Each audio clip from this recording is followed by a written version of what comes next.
রাজীবের ছত্রছায়ায় সম্পদের কুমির জাহাঙ্গীরের ঠান্ডু মোল্লা বহু জমি দখল, সনাতনদের জমি দখল নিয়ে গড়া হয়েছে মাদ্রাসা। এক দফা দাবিতে রাজপথে সরব হচ্ছে বিএনপির নতুন কৌশল গতি আনবে আন্দোলনে, বলছে সমমনা দলগুলো। দায়িত্ব গ্রহণের 4 বছরে তাপসের হাত ধরে ঢাকা দক্ষিণ সিটিতে সংস্কারের নব সূচনা, জানালেন পরিচ্ছন্নতা ও জলাবদ্ধতা নিরসনের কাজ চলছে। ঢাকায় অটোরিকশা নিয়ন্ত্রণে ক্ষমতাসীন দলের নেতা ও ট্রাফিক পুলিশ, হাইকোর্ট ও মন্ত্রীর নির্দেশনাকে পাত্তাই দিচ্ছে না অটো মালিকরা। এবং সিরাজগঞ্জের তারাশী উপজেলা পরিষদ নির্বাচনের প্রার্থীকে হুমকি, সোশ্যাল মিডিয়ায় ছড়িয়ে পড়ছে সাম্প্রদায়িক উস্কানিমূলক মন্তব্য।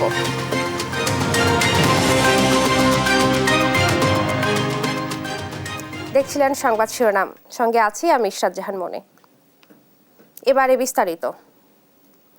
সাভারের উপজেলা চেয়ারম্যান মঞ্জুরুল আলম রাজীবের ছত্রছায়ায় সম্পদের কুমির বড় ভাই জাহাঙ্গীর। নামে বেনামে গড়েছেন বহু সম্পদ, দখল করেছেন বাড়ি। এনজিও কর্মীর আড়ালে আরেক ভূমিদস্যু মামা ঠান্ডু মোল্লা। বাজার রোডে সনাতনদের জমি দখলে নিয়ে দিনে দুপুরে মাদ্রাসা গড়েছেন তিনি। রাজীবের বিদেশে ব্যবসা দেখভাল করেন জাহাঙ্গীর, তবে সব অভিযোগ অস্বীকার করে নিজেকে জনদরদি হিসেবে দাবি করেছেন রাজীব। সম্পদ অনুসন্ধানের ধারাবাহিকে 3য় পর্ব আজ, এবং সজীব রহমানের ছবিতে জানাচ্ছেন ফখরুল ইসলাম। সম্পদ আর ত্রাসে সাভারের সম্রাট এই রাজীব সম্পদ আড়াল করতেও বেশ কৌশলী। রাজীবের রাজনীতির ছত্রছায়ায় সম্পদের কুমির মামা বড় ভাই সবাই। রাজীবের ত্রাসে সম্পদের আরেক কুমির বড় ভাই জাহাঙ্গীর। মোহাম্মদপুরের মনোরম এই বাড়ির 13 তলার ফ্লোরটিও কিনেছেন জাহাঙ্গীর। জাহাঙ্গীরেরও রয়েছে তাসিন বিল্ডার্স নামে হাউজিং কোম্পানি। সাভার বটদাইলে এই 11 একর সম্পত্তি তাসিন বিল্ডার্সের। নামাবাজার লোহাপট্টিতে 10% জায়গায় দখল করে বানান 5 তলা ভবন।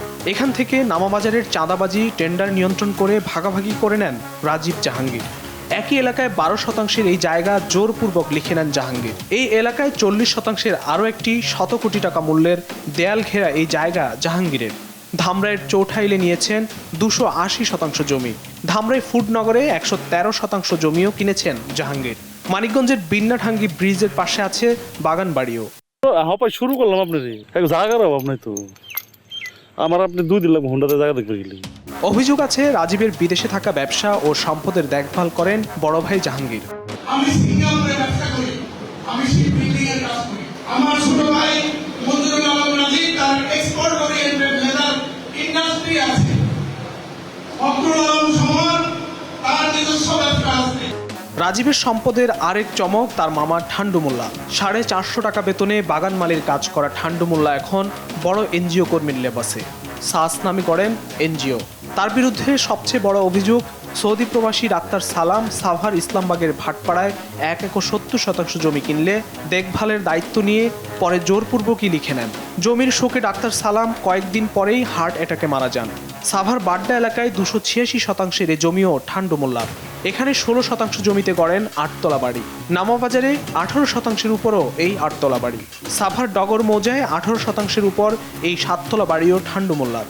সাভার বাজার রোডে এই 6 তলা বাড়িতে নিজেই থাকেন। সনাতন ধর্মাবলম্বীদের এই বাড়ি দখল করে দিনে দুপুরেই মাদ্রাসা গড়ে তুলেছেন ঠান্ডু মোল্লা। এত সব গড়েছেন রাজীবের ছত্রছায়ায়। গত 15 বছরে জাদুর চেরাগের ছোঁয়ায় রাজীবের পুরো পরিবারের সম্পত্তি বেড়েছে সব মিলিয়ে কয়েক হাজার কোটি টাকা। যেন সাভারকেই গিলে খেয়েছে রাজীব পরিবার। এক রিটে রাজীব ও তার ছোট ভাই তেঁতুলছড়া ইউনিয়ন চেয়ারম্যান ফখরুল আলম সমরের 2000 কোটি টাকার সম্পদ অনুসন্ধানে সম্প্রতি দুদককে নির্দেশনাও দিয়েছে উচ্চ আদালত। এত সব অভিযোগের বিষয় জানতে রাজীবের কাছে গেলে তিনি মানুষের প্রতি করুণার কথা জানান। মানুষ কাজ করতে গেলে তো আলোচনা সমালোচনা দুইটাই থাকবে, তাদের উদ্দেশ্যে আমার করুণা করা ছাড়া আর কিছু নেই। ট্রান্সপারেন্সি ইন্টারন্যাশনাল বাংলাদেশ টিআইবি বলছে, এমন মাফিয়া তন্ত্রের বিরুদ্ধে রাজনৈতিক ব্যবস্থার পাশাপাশি নিতে হবে প্রশাসনিক ব্যবস্থাও। সাধারণ মানুষ মুখ খুলবে কোন যুক্তিতে বা কোন সাহসে? এগুলোর যারা পর্যবেক্ষক, এগুলো যারা নিয়ন্ত্রক সংস্থা, প্রশাসন, আইন প্রশাসন, তারাই তো এদের এই ধরনের ব্যক্তির হাতে করায়। মঞ্জুরুল আলম রাজীব ও তার পরিবারের দখল নির্যাতন থেকে বাঁচাতে এখনই উদ্যোগ নেওয়ার দাবি সাধারণ মানুষের। ফখরুল ইসলাম, দেশ টিভি, ঢাকা। এক দফা দাবি আদায়ে ফের রাজপথে সরব হতে কার্যক্রম শুরু করেছে বিএনপি। যুগপথের সমমনা দলের নেতারা বলছেন, পরিবর্তনের আকাঙ্ক্ষায় থাকা দেশের মানুষ ঝিমিয়ে পড়ার আগেই রাজপথে সরব হতে চান তারা। বিএনপি নেতাদের দাবি, কৌশল নির্ধারণ করে বিরোধী রাজনৈতিক দলগুলোকে নিয়ে দ্রুত আবার গতি পাবে এক দফার আন্দোলন। বিস্তারিত সাইফুল রিপনের প্রতিবেদনে। ৭ জানুয়ারির নির্বাচনের পর কয়েক মাস স্থবির অবস্থা কাটিয়ে আবারও দলীয় নানা কর্মসূচির মধ্য দিয়ে সরব হচ্ছে বিএনপি। রাজপথের কর্মসূচির পাশাপাশি সমমনা রাজনৈতিক দল ও জোটগুলোর শরিকদের নিয়ে ধারাবাহিক বৈঠকের মধ্য দিয়ে নির্বাচন পরবর্তী আত্মপর্যালোচনা সহ ভবিষ্যৎ করণীয় ঠিক করতে এরই মধ্যে উদ্যোগ নিয়েছে দলটি। নির্দলীয় নিরপেক্ষ সরকারের অধীনে নির্বাচনের দাবি আদায়ে নতুন করে এখনো কৌশল নির্ধারণ না করা গেলেও রাজপথে দাবি আদায়ে জনসমর্থন ধরে রাখতে বেশি দিন সময় নিতে চান না যুগপথের শরিক দলের নেতারা। নির্বাচনের পরেও আন্দোলন করে অন্যায় অবৈধ নির্বাচন বাতিল করা, ফ্রেশ নির্বাচন করা, সরকারের পতন ঘটানোর ইতিহাস ফিলিপাইনে আছে, পাকিস্তান আছে, বহু দেশে আছে। আমাদের এখানেও এটা হতে পারে। তবে সময় বেশি যদি যায় তাহলে মানুষ ঝিমিয়ে পড়লে ওটা তোলা মুশকিল হবে। এইটা আমরা বলেছি যে আমরা মনে করি মানুষের মন মরে যাবার আগে আমাদের রাস্তায় আসা উচিত। লক্ষ্যটা হচ্ছে যে এই সমস্ত পর্যালোচনা থেকে, মত বিনিময় থেকে আমরা নতুনভাবে সমগ্র এই ফ্যাসিবাদ বিরোধী গণতান্ত্রিক আন্দোলনকে সংগঠিত করবার জন্য আমরা কী ধরনের রাজনৈতিক কর্মসূচি গ্রহণ করতে পারি, রাজপথে কী ধরনের নির্দিষ্টভাবে আমরা উদ্যোগ গ্রহণ করতে পারি, এগুলো নিয়ে আমরা আলাপ আলোচনা করছি। আর বিরোধী সব রাজনৈতিক দলের সাথে আলোচনা করে ঐক্যবদ্ধ শক্তি নিয়ে বিএনপি এবার মাঠে নামতে চায় বলে জানান বিএনপির এই ভাইস চেয়ারম্যান। যুগপৎ কিংবা মিলিতভাবে একটি আন্দোলনের সূচনা করতে যাচ্ছে। সে আন্দোলনের গতি প্রকৃতি কী হবে, কৌশল কী হবে, সেটি নিয়ে এই মুহূর্তে আলাপ আলোচনা চলছে। দেশেও আবহাওয়া প্রচণ্ড গরম, সেজন্য কিছু সময় নেওয়া দরকার। মনে হয় যে বিরোধী দল গোছানো হয়ে গেলে এবং বিরোধী দলসমূহের সাথে একটা আন্দোলনের কৌশল নিয়ে ঐক্যমতে পৌঁছলে তারপরে বিএনপি রাজপথে নামবে আন্দোলনে। দেশের অর্থনৈতিক দুরবস্থার মধ্যে জনগণের আন্দোলন গড়ে তোলার এখন ভালো সময় বলেও মনে করেন মেজর অবসরপ্রাপ্ত হাফিজ উদ্দিন আহমদ বীর বিক্রম। পুলিশ দিয়ে হয়তো বিরোধী দলকে দমন করতে পারবে, বাট রিজার্ভের উন্নতি তারা করতে পারবে না এবং অর্থনৈতিক অবস্থাও উন্নতি করতে পারবে না, জিনিসপত্রের দাম কমাতে পারবে না।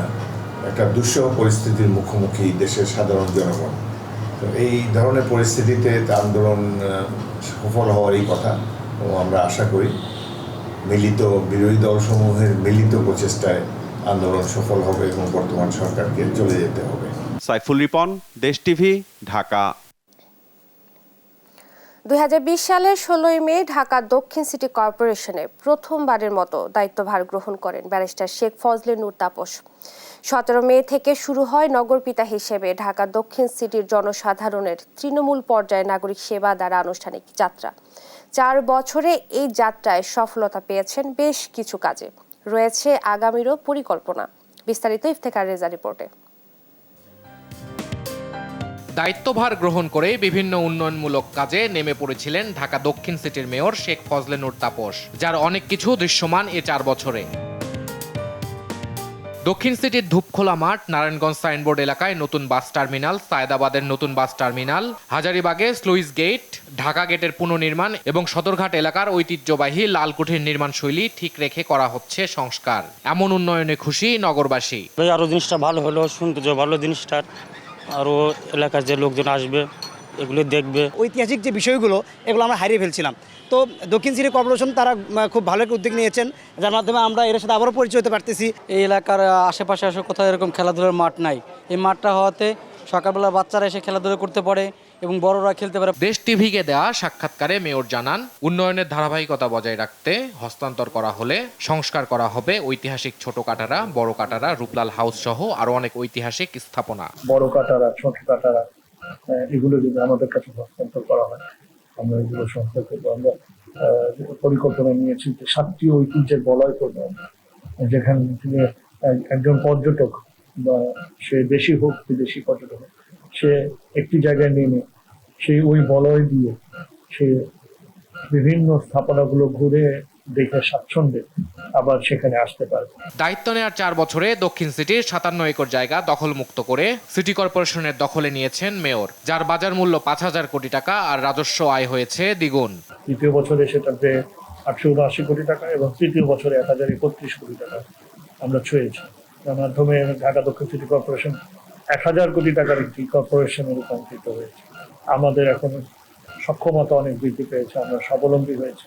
এখন আর আমাদেরকে সরকারের অপেক্ষায় থাকতে হয় না। দক্ষিণ সিটির পরিচ্ছন্নতা নিশ্চিত এবং জলাবদ্ধতা নিরসনে কাজ চলমান জানিয়ে মেয়র বলেন, এ বিষয়ে জনগণকেও হতে হবে সচেতন। বৃহৎ জলাবদ্ধতার যে জায়গাগুলো ছিল এগুলো ধীরে ধীরে কমে আসতেছে। সামগ্রিকভাবে আমরা যেখানেই যেটা পাচ্ছি আমরা চিহ্নিত করে করে সেখানে কি প্রয়োজন, উৎসটা কি এবং কোন জায়গা থেকে দ্রুত পানিটা নিষ্কাশন করা যায়, সামগ্রিক পরিকল্পনা নিয়ে আমরা কাজ করছি। দীর্ঘ 28 বছর পর বর্তমান মেয়রের সময় এসে পদোন্নতি পেয়েছেন সিটি কর্পোরেশনের 155 জন কর্মকর্তা কর্মচারী। ইফতেখার রেজা, দেশ টিভি, ঢাকা। রাজধানীতে দিনে ব্যাটারি চালিত অটোরিকশাগুলো খরচ করে 500 মেগাওয়াট বিদ্যুৎ। অধিকাংশ লাইনই নেওয়া অবৈধ সংযোগে। হাইকোর্ট ও মন্ত্রীর নির্দেশনার পরও বহাল তবিয়তে নগরীর সড়ক দাপিয়ে বেড়াচ্ছে ব্যাটারি চালিত রিকশা। রমরমা ব্যবসার নিয়ন্ত্রণে ক্ষমতাসীন দলের নেতা, ট্রাফিক পুলিশ আর চাঁদাবাজ চক্র। পুলিশ বলছে ব্যাটারি চালিত রিকশার বন্ধে নতুন কোনো নির্দেশনা পায়নি তারা। বিস্তারিত আল নোমানের প্রতিবেদনে। চলে যুবলীগ চলে, আবার তারা মার্কা নাম্বার 1 নাম্বার 7। রাজধানীর অলিগলি ও মূল সড়ক দাপিয়ে বেড়াচ্ছে ব্যাটারি চালিত অটোরিকশা ও 3 হুইলার। জরিপে দেখা যায় এসব রিকশার ব্যাটারি চার্জে দিনে 500 মেগাওয়াট বিদ্যুৎ ব্যয় হয়। অধিকাংশই নেওয়া হচ্ছে মূল লাইন থেকে অবৈধ সংযোগের মাধ্যমে। হাইকোর্টের নির্দেশনার পরও নিয়ন্ত্রণ করা যায়নি অটোরিকশা। গেল 15 মে সড়ক পরিবহন ও সেতু মন্ত্রী ওবায়দুল কাদের সড়কে শৃঙ্খলা ফেরাতে ব্যাটারি চালিত রিকশা বন্ধে প্রশাসনকে নির্দেশ দেন। চলতে যাতে না পারে সেই ব্যবস্থা করতে হবে। এই নির্দেশনার পর রাজধানীর বিভিন্ন এলাকা ঘুরে দেখা যায় রিকশা চালকরা নতুন নির্দেশনার বিষয়ে অবগত নন, আর যারা জানেন তারা এই নির্দেশনা মানতে নারাজ। সরকার যদি আমাদের দিকে গরিব মানুষের দিকে না দেখে তো এটা উঠাই দেয় বা ভাঙ্গে চুরে এলা, তাহলে তো এটা আমাদের প্রতি নিষ্ঠুরতা কাজ করা হবে। ভাই হার্টের সমস্যা আর ডায়াবেটিস আছে, আমি কোনো ভারী কাজ করতেই পারি না। আমি এই রিক্সা চালাইয়া মোটামুটি ভাবে চলতেছি, খাইতেছি। পকেট মারি কমে গেছে, সন্ত্রাস কমে গেছে, ঠিক আছে, ঠেকবাজ কমে গেছে। এখন এটি যদি বন্ধ করে দেন এই মানুষ যাইব কি করবো? চোর বাটপাড়ের লেগে চলতে পারতো না, এখন এগুলা সব ভালো হইয়া এখন এই অটোমোটো চালায়াও অনেকে খাইতেছে। অভিযোগ রয়েছে স্থানীয় সরকার দলীয় নেতা এবং কিছু অসাধু পুলিশ সদস্য ও চাঁদাবাজ চক্রের যোগ সাজসে চলছে এ অবৈধ বাহন। একটা কার্ডের এরিয়া দিছে, ওই এরিয়ার মধ্যে যদি কোনো পুলিশের সার্জনে ধরে ওই হেরা সারাই দেয়। পুলিশ খায়, এলাকার নেতা বেতারা খায়, বড় ভাই ছোট ভাই, মানে অভাব নেই। গ্যারেজের মালিকের ভাইয়ের নাম হলো নাজমুল, আর হের ভাই হলো সভাপতি ছাত্রলীগের। সড়কে চলাচলকারী অন্যান্য বাহনের চালক ও সাধারণ যাত্রীরা সরকারের অটোরিকশা বন্ধের সিদ্ধান্তকে সাধুবাদ জানান। এটা আসলে একটা যুগ উপযোগী সিদ্ধান্ত নিচ্ছে। এতে পরিবেশ দূষণ পাশাপাশি শহরের যে যানজট অনেকটা নিরসন হবে। ফালায় দেওয়ার যাত্রীদের অ্যাক্সিডেন্ট করার ভয় থাকে। তাদের ব্রেকিং সিস্টেম ভালো না, আমার মনে হয় এটা ঠিক হবে না। সিটি থেকে তুলে দেওয়া ভালো, তারা কোনো আইন কানুন মানে না এবং অনেক অ্যাক্সিডেন্ট হচ্ছে তাদের জন্য। তবে মন্ত্রী ঘোষণা দিলেও ব্যাটারি চালিত রিকশা বন্ধে নতুন কোনো নির্দেশনা পাননি বলে জানান আইন শৃঙ্খলা বাহিনী। নতুন কোনো নির্দেশনা আমরা পাই নাই এখনো, কিন্তু আমাদের অভিযান সবসময় বলবৎ থাকে। মেইন সড়কে যদি অটোরিকশা উঠে তাহলে আমরা এগুলো ব্যবস্থা নেই। ব্যাটারি চালিত অটোরিকশা বন্ধ করলেও জড়িত মানুষগুলোর পুনর্বাসনের ব্যবস্থা নেওয়ার পরামর্শ দিয়েছেন অনেকে। আল নোমান, দেশ টিভি, ঢাকা। সরকারের নানা উদ্যোগ, প্রতিশ্রুতি এবং অভিযানের পরেও কমছে না নিত্যপণ্যের বাজার। কারসাজি করে দ্রব্যমূল্য বৃদ্ধি যেন মুনাফালোভী ব্যবসায়ীদের সংস্কৃতিতে পরিণত হয়েছে। এতে সর্বশান্ত হচ্ছেন নিম্ন ও মধ্যম আয়ের মানুষ। মাজহারুল ইসলামের রিপোর্ট। সাইফুল ইসলাম বাজারে মাছ কেটে সামান্য উপার্জনে টানছেন সংসারের ঘানি। বাজারে নিত্যপণ্যের ঊর্ধ্বগতিতে মিলছে না কোনো হিসেব। যে টাকা আয় তাতে মায়ের ওষুধ, সন্তানদের পড়াশোনা সহ সংসারের খরচে মাস শেষে শূন্য হাত। সব নিত্যপণ্যের দাম একটু ঊর্ধ্বগতি, সেই হিসাবে যাই ইনকাম হয়, আল্লাহ যাই দেন রাখতে পারি না, এই হলো কথা। সংসারে খরচ আছে, তো ছেলে মেয়ে লেখাপড়ার খরচ, ঘর ভাড়া, নিজের খরচ, এইভাবে মানে রিজার্ভ রাখতে পারি না। শুক্রবারের কারওয়ান বাজারে আসা নিম্ন মধ্যবিত্ত থেকে মধ্যবিত্ত বেশিরভাগ মানুষেরই আয় ব্যয়ের সমীকরণটা সাইফুলের মতোই। সপ্তাহখানেক ধরে দাম আকাশচুম্বী গরিবের আমিষখ্যাত ডিম আর পোল্ট্রি মুরগির। সুখবর নেই সবজির বাজারেও। বেগুনের দাম ছুঁয়েছে শতক। বেশিরভাগ সবজির দামই 50-এর উপরে। দেশের জনগণ অসহায়, যেখানে আমি 1 কেজি খেতাম সেখানে আমি হয়তো 250 গ্রাম 1 পোয়া নিয়ে খাচ্ছি। মধ্যবিত্তদের জীবন বাঁচানোই জুলুম। বাজারের অবস্থা এখন খুবই আশঙ্কাজনক। এখানে দেখা যাচ্ছে সব জিনিসের দাম অনেক বেশি। প্রতিটা জিনিসের দাম অগ্নিমূল্য, ক্রয় ক্ষমতার বাইরে গেছে। এখন সাধারণ আমরা যে পাবলিক, আমরা তো হিমশিম খাচ্ছি। ডলারের দাম বৃদ্ধির অজুহাতে ঈদকে সামনে রেখে চড়া সব ধরনের মশলার দাম। ডলারের দাম বাড়ার ডিক্লারের পর থেকে মশলার দাম অনেক বাড়ছে। বিশেষ করে এলাচির দাম প্রায় কেজিতে 1400-1500 টাকা করে বাড়ছে, এবং কি জিরা, দারচিনি, লং, গোলমরিচ এগুলির দাম কেজিতে 150 টাকা করে বাড়িয়ে গেছে। বাজারের অস্থিরতার পেছনে সরকারের মন্ত্রীরা সিন্ডিকেটকে দুষলেও শক্ত ব্যবস্থা নিতে দেখা যায়নি। বাজারে তদারকি বাড়ানোর পরামর্শ ক্রেতাদের। মাজহারুল ইসলাম, দেশ টিভি, ঢাকা। দ্রব্যমূল্যের ঊর্ধ্বগতি নিয়ে বিস্তারিত জানাতে গাজীপুর থেকে সরাসরি যুক্ত হচ্ছেন নজরুল ইসলাম। আমরা চলে যাচ্ছি নজরুলের কাছে। নজরুল, নিত্যপণ্যের দাম কেমন দেখছেন আমাদেরকে জানাবেন।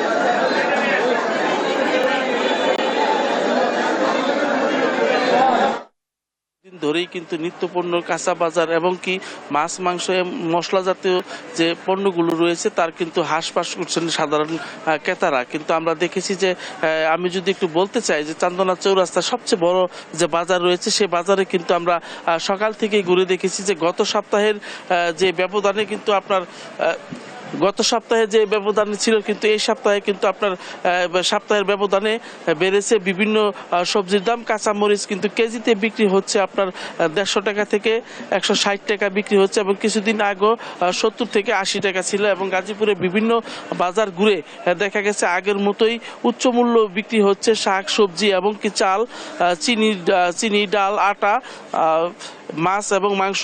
এভাবেই কিন্তু গাজীপুরের সব জায়গায়, এবং আলুর সরাসরি থাকলেও বাজারে আলুর সরাসরি থাকলেও কিন্তু দাম কমছে না। 60 থেকে 70 টাকা কেজিতে বিক্রি হচ্ছে আলু, এবং পেঁপে 80 টাকা দরে 80 থেকে 90 টাকা, বেগুন 100 থেকে 150, 40 থেকে 45 টাকা, বটবটি এখানে কিন্তু 100 থেকে 120 টাকা দরে বিক্রি হচ্ছে, পটল এবং 50 থেকে 70 টাকা দরে বিক্রি হচ্ছে, এবং চিংড়ি বিক্রি হচ্ছে 80 থেকে 90 টাকা কেজিতে, এবং আপনার ঝিঙ্গা বিক্রি হচ্ছে 60 থেকে 70 টাকা এবং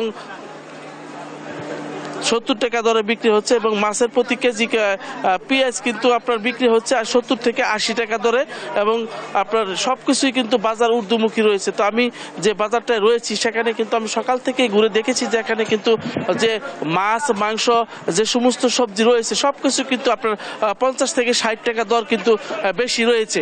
তো এইভাবে গাজীপুরের সবচেয়ে বড় বাজার হলো চান্দনা চৌরাস্তা বাজার। এখানে কিন্তু আপনি জানেন যে এখানে মানে ক্রয় বিক্রয়ের জন্য কিন্তু সবচেয়ে বড় বাজার। এখানে কিন্তু সাধারণ যে মানুষ রয়েছেন, সাধারণ মানুষ কিন্তু এখানে, আমি যদি দেখাতে চাই যে একটু মাছের বাজার কিন্তু ঘুরে আমি দেখাতে চাচ্ছিলাম, এখানে কিন্তু সব ধরনের মাছের দামই কিন্তু বৃদ্ধি পেয়েছে, এবং কেজিতে কিন্তু আপনার 150 টাকা কিন্তু বড় মাছের।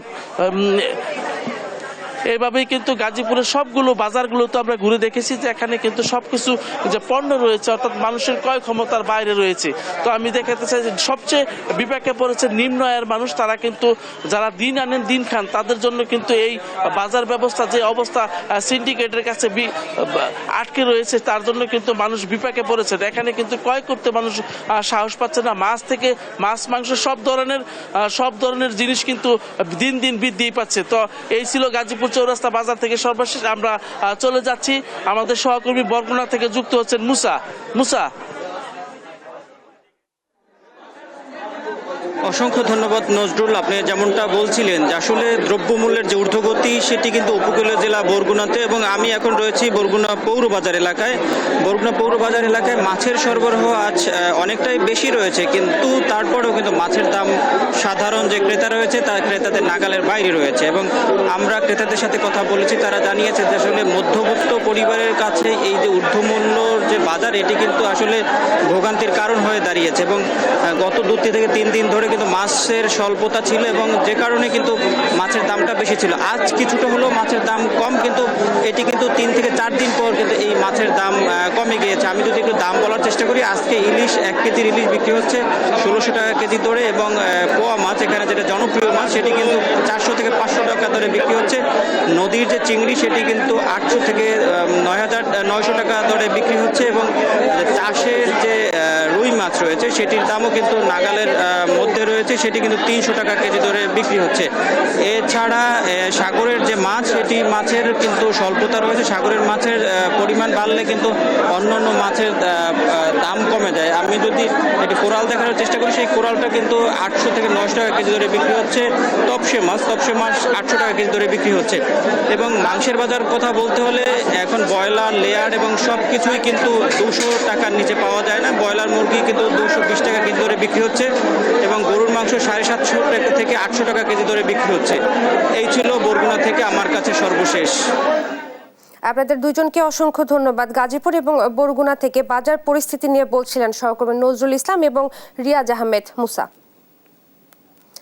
আবার বেড়েছে তাপপ্রবাহ, এ নিয়ে বিস্তারিত জানাতে সরাসরি যুক্ত হচ্ছেন যশোর থেকে ইন্দ্রজিৎ রায়।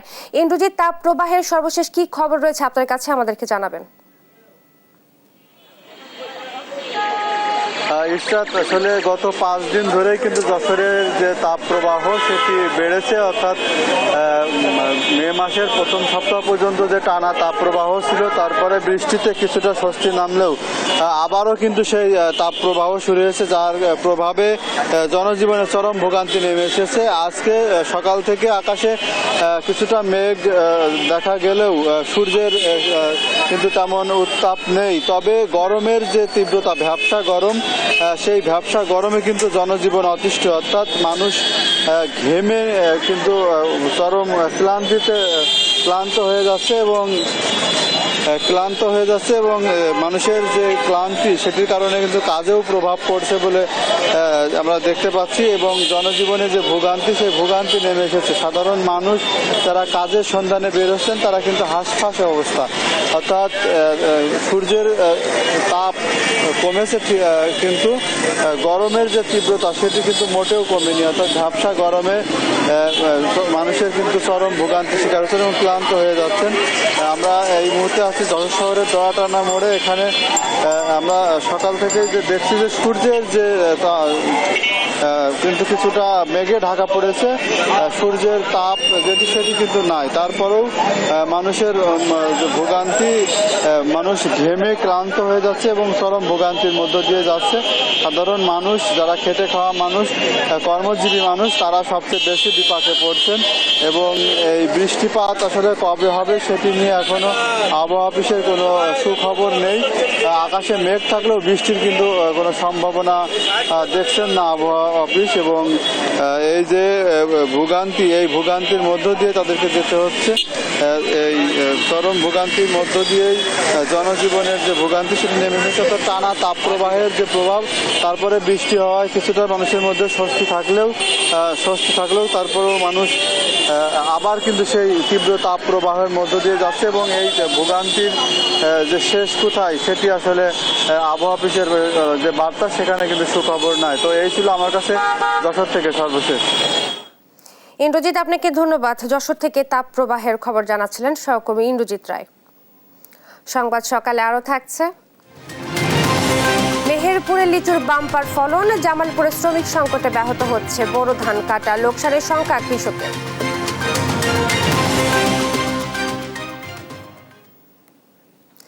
সিরাজগঞ্জের তারাশী উপজেলা পরিষদ নির্বাচনে দলীয় প্রভাব, প্রার্থীকে হুমকি এবং অশালীন বক্তব্য, সাম্প্রদায়িক উস্কানিমূলক মন্তব্যের ভিডিও সোশ্যাল মিডিয়ায় ছড়িয়ে পড়েছে। স্থানীয় নেতা কর্মীরা জানান, দলকে ব্যবহার করে সাম্প্রদায়িক উস্কানি দিয়ে প্রভাব সৃষ্টি করছেন এক চেয়ারম্যান প্রার্থী। এ অভিযোগে সেই প্রার্থীকে শোকজও করেছেন রিটার্নিং কর্মকর্তা। সিরাজগঞ্জ থেকে সহকর্মী সাইমুদ্দিনের রিপোর্ট।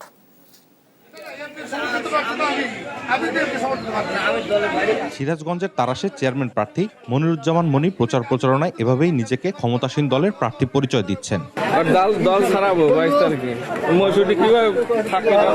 আর পাশ থেকে তার সমর্থক অপর চেয়ারম্যান প্রার্থীকে উদ্দেশ্য করে নানা হুমকি ও অশালীন মন্তব্য করছেন। দ্বিতীয় দফা উপজেলা পরিষদ নির্বাচনে তারাশে বর্তমান চেয়ারম্যান মনিরুজ্জামান মনি এবং উপজেলা আওয়ামী লীগের সাধারণ সম্পাদক সঞ্জিত সরকার প্রতিদ্বন্দ্বিতা করছেন।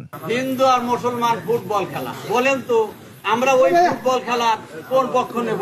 অপর চেয়ারম্যান প্রার্থী ভিন্ন ধর্মাবলম্বী হওয়ায় নির্বাচনী প্রচার প্রচারণায় মনিরুজ্জামান মনি ও তার সমর্থকরা সাম্প্রদায়িক উস্কানিমূলক কথা বলছেন বলে অভিযোগ উঠেছে। নির্বাচনকে কেন্দ্র করে দোয়াত কলম প্রতীকের প্রার্থী এবং তার লোকজন বর্তমানে আমাদের এই অঞ্চলে সাম্প্রদায়িক বক্তব্য দিয়ে চলেছে। হিন্দু সম্প্রদায়ের যে সকল কুচ্ছ রটনা যেভাবে বক্তব্য দিছে, আপনারা ওই বক্তব্য পেলে অবশ্যই বুঝতে পারবেন যে আমার কথাটা সত্য কি মিথ্যা। নিরপেক্ষ নির্বাচন হলে অবশ্যই বিপুল ভোটে বিজয় হবে বলে আমি আশা করি। প্রভাবমুক্ত এবং নির্বাচনে সাম্প্রদায়িকতা ইস্যু সৃষ্টি করা না হলে জয়ের আশা করছেন সঞ্জিত সরকার। আগামী 21শে মে নির্বাচন যদি নিরপেক্ষ হয় আর প্রভাবমুক্ত হয়, সেখানে যদি সাম্প্রদায়িকতার কোনো বীজ বপন করা না হয়, তাহলে জনগণ আমাকে নিরঙ্কুশভাবে ভোট দিয়ে বিজয়ী করবে।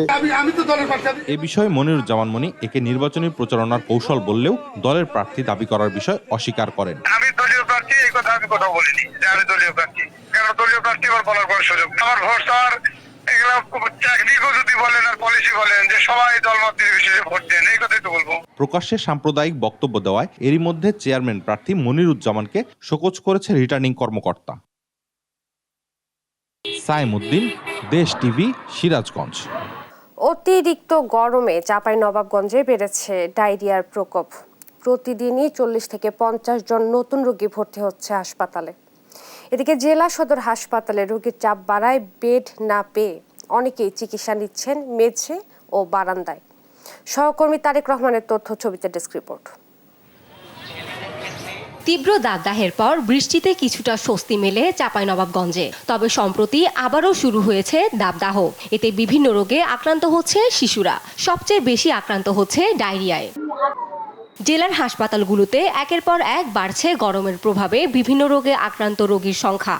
প্রতিদিনই 250 শয্যা বিশিষ্ট জেনারেল হাসপাতালে নতুন ডায়রিয়া রোগী ভর্তি হচ্ছে প্রায় 40 থেকে 50 জন। বেড না পেয়ে বর্তমানে ওয়ার্ড ও মেঝেতে ভর্তি রয়েছে অর্ধশত শিশু। কালকে ভর্তি হয়েছি, সমস্যা 8-10 দিন থেকে ওষুধ খাওয়াচ্ছি, কিছু হয়নি, হাসপাতালে পরশুদিন থেকে পাতলা পায়খানা, তারপর থেকে বমি, আর কাল রাত থেকে জ্বর না পাওয়া ওষুধ খেয়ে কিছু হয়নি। কেন ভালো হলো না? ডাক্তার বলছে 10 দিন থাকতে পারে, 7 দিন থাকতে পারে, 15 দিন থাকতে পারে। এমন পরিস্থিতিতে শয্যা সংখ্যা বাড়ানোর ব্যবস্থা নেওয়ার পাশাপাশি গরমজনিত রোগ প্রতিরোধে শিশুদের প্রতি আরও বেশি যত্ন নেওয়ার তাগিদ হাসপাতালটির এই চিকিৎসকের। 250টা রোগী এখন শুধুমাত্র শিশু রোগী না, যদিও আমাদের এখানে মাঝে মাঝে যেমন এই 15 দিন আগে 125 জন রোগী ছিল টোটাল, এরকমই ছিল, কিন্তু টোটাল 125টা বেড আমাদের মানে শিশু ওয়ার্ডে 3টা মিলেও হবে না। বর্তমানে 250 শয্যা বিশিষ্ট জেনারেল হাসপাতাল সহ জেলার বিভিন্ন হাসপাতালে ডায়রিয়া রোগীর সংখ্যা কয়েক শতাধিক। নিউজ ডেস্ক, দেশ টিভি।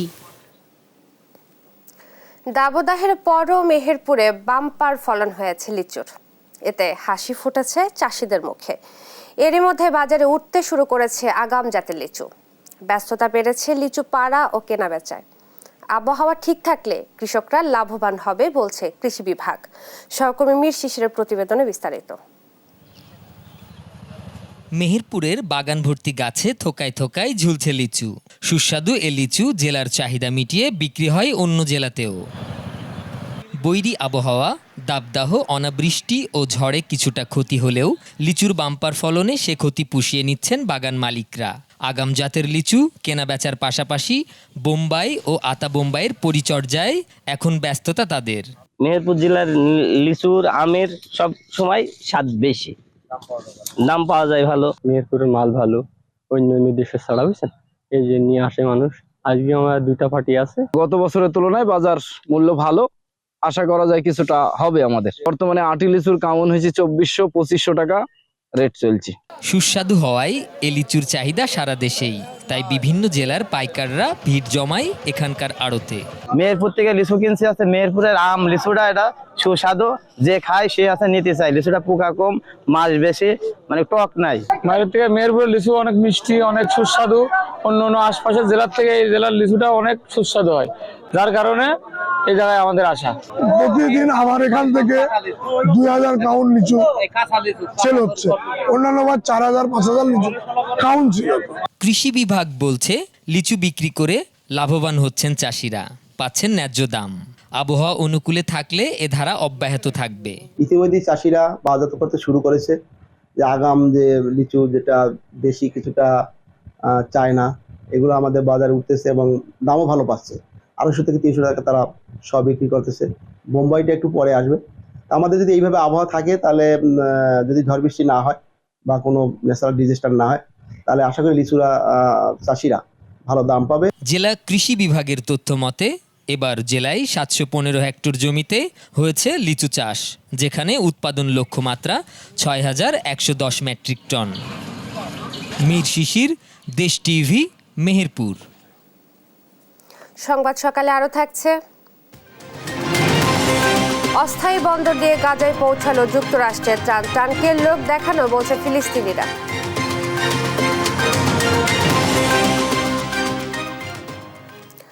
জামালপুরে তীব্র শ্রমিক সংকটে ব্যাহত হচ্ছে বোরো ধান ঘরে তোলার কার্যক্রম। এতে শ্রমিকের মজুরি বেড়েছে আকাশচুম্বী, যেখানে 1 মণ ধানের দামেও মিলছে না একজন শ্রমিক। এতে ধানের উৎপাদন খরচ বাড়ায় লোকসানের শঙ্কা কৃষকের। সহকর্মী মেহেদী হাসানের তথ্য ছবিতে বিস্তারিত জানাচ্ছেন ফারজানা ইসলাম। জামালপুর জেলার 7টি উপজেলার মাঠে মাঠে এখন পাকা ধান। ধান কাটা নিয়ে ব্যস্ত সময় পার করছেন জেলার কৃষকরা। তবে শ্রমিক সংকটে বিপাকে তারা। 1 মণ ধান বিক্রি করেও মেটানো যাচ্ছে না একজন শ্রমিকের একদিনের মজুরি। শ্রমিক মিললেও জনপ্রতি মজুরি দিতে হচ্ছে 800 থেকে 1000 টাকা পর্যন্ত। সঙ্গে দিতে হচ্ছে দুবেলা খাবার। এতে শুধু ধান কাটতেই প্রতি মণের জন্য খরচ পড়ছে প্রায় 1200 টাকা। এদিকে বাজারে প্রতি মণ ধান বিক্রি হচ্ছে 750 থেকে 800 টাকা। মজুরি বেশি হওয়ায় কৃষক নিজেরাই হাতে তুলে নিয়েছেন ধান কাটা ও মাড়াইয়ের কাজ। 1000 টাকার মানে 1 মণ ধান দিয়ে বেশি এক কামলা পাওয়া যায় না, আমরা নিজেরাই ধান কাটতাছি ভাই সাইডে। 900 টাকার কামলা, 800 টাকা মণ ধান, আমরা আসলে করতে পারি না। সেই সঙ্গে জমির চাষ, সেচ, চারা, সার, কীটনাশক সহ অন্যান্য খরচ বাড়ায় লাভের মুখ দেখা নিয়ে শঙ্কায় চাষিরা। এই যে ধান ফলাইছি, সার, বিষ, পানি, বিদ্যুতের দাম অনেক বেশি। এখন বর্তমানে যে বাজার, এই বাজার অনুযায়ী ধানটা বিক্রি করতেছি, তাতে আমাদের লস। 800 1000 টাকার ময়না কামলা, আমরা কি করবো, ধানের দাম হইলে কম। চলতি বোরো মৌসুমে জেলায় 1,29,320 হেক্টর জমিতে বোরো আবাদ হয়েছে। এখন পর্যন্ত কাটা হয়েছে 33% ধান। তবে খরচ বাড়লেও সরকারের ধান ক্রয় শুরু হলে কৃষক লাভবান হবেন বলছেন এই কৃষি কর্মকর্তা। ফসলের অবস্থা বেশ ভালো, আশা করছি ভালো ফলন হবে। এখন পর্যন্ত 33% জমির বোরো ধান কর্তন করা হয়েছে, আশা করছি কৃষক ভালো ফলাফল পাবে। এমন পরিস্থিতিতে সরকারিভাবে কম্বাইন্ড হারভেস্টার যন্ত্রের মাধ্যমে ধান কাটার ব্যবস্থার দাবি কৃষকদের। নিউজ ডেস্ক, দেশ টিভি। গাজার পশ্চিম তীরের জেনিন শরণার্থী শিবিরে ইসরায়েলি বোমা হামলায় নিহত হয়েছেন এক ফিলিস্তিনি সেনা কর্মকর্তা, আহত আরও 8 জন। নিহত ব্যক্তি ফিলিস্তিনের ইসলামিক জিহাদ গ্রুপের সদস্য বলে জানা গেছে। এদিকে ইসরায়েলি স্থল আক্রমণের ফলে উত্তর রাফায় 6 লাখের বেশি ও দক্ষিণ রাফায় 1 লাখ ফিলিস্তিনি বাস্তুচ্যুত হয়েছে। তবে ফিলিস্তিনের স্বাধীনতাকামী সংগঠন হামাস বলেছে, আগ্রাসন যতই দীর্ঘস্থায়ী হোক না কেন, ফিলিস্তিনের রাফা ও গাজার অন্যান্য স্থানে স্থল অভিযান মোকাবেলা করবে ফিলিস্তিনবাসী। এছাড়া উত্তর গাজার জাবালিয়া শরণার্থী শিবিরে অব্যাহত রয়েছে ইসরায়েলি হামলা। এদিকে শুক্রবার গাজায় পৌঁছেছে যুক্তরাষ্ট্রের পাঠানো ত্রাণ।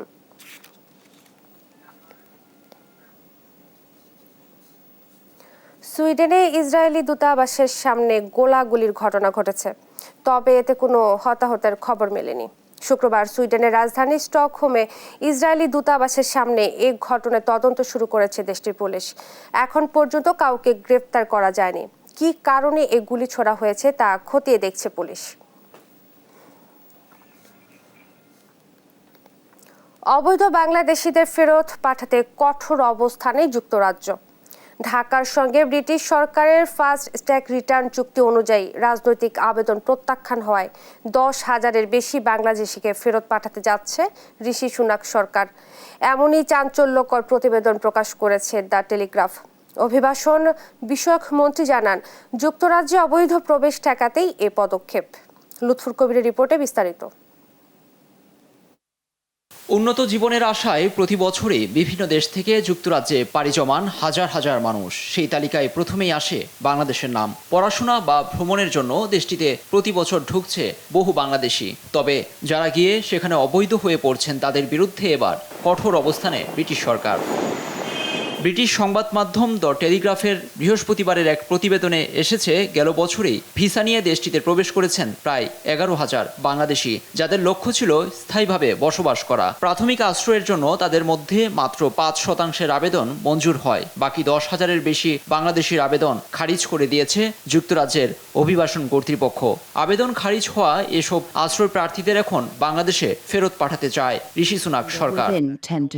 অবৈধ বাংলাদেশি অভিবাসীদের ফেরত পাঠানো সহজ করতে চলতি সপ্তাহে বাংলাদেশের সঙ্গে ফার্স্ট ট্র্যাক রিটার্ন চুক্তি করে যুক্তরাজ্য। ওই চুক্তিতে স্বাক্ষর করেন ব্রিটেনের অবৈধ অভিবাসন বিষয়ক মন্ত্রী মাইকেল টমিলসন, যেখানে উভয় দেশ পারস্পরিক অংশীদারিত্বের পাশাপাশি অর্থনৈতিক, সাংস্কৃতিক ও সামাজিক বিষয়ে সহযোগিতার ব্যাপারে প্রতিশ্রুতিবদ্ধ। এ বিষয়ে ব্রিটিশ মন্ত্রী বলেন, অবৈধভাবে যুক্তরাজ্যে প্রবেশ ঠেকাতে এসব অভিবাসীদের ফেরত পাঠানোর পরিকল্পনা একটি গুরুত্বপূর্ণ অংশ। দেশটির সরকারের পরিসংখ্যানে টেলিগ্রাফ আরও জানিয়েছে, 2023 সালের মার্চ পর্যন্ত রেকর্ড 21,525 জন ভিসাধারী যুক্তরাজ্যে আশ্রয়ের আবেদন করেন, যা বিগত বছরের তুলনায় 154% বেশি। লুৎফর কবির, নিউজ ডেস্ক, দেশ টিভি।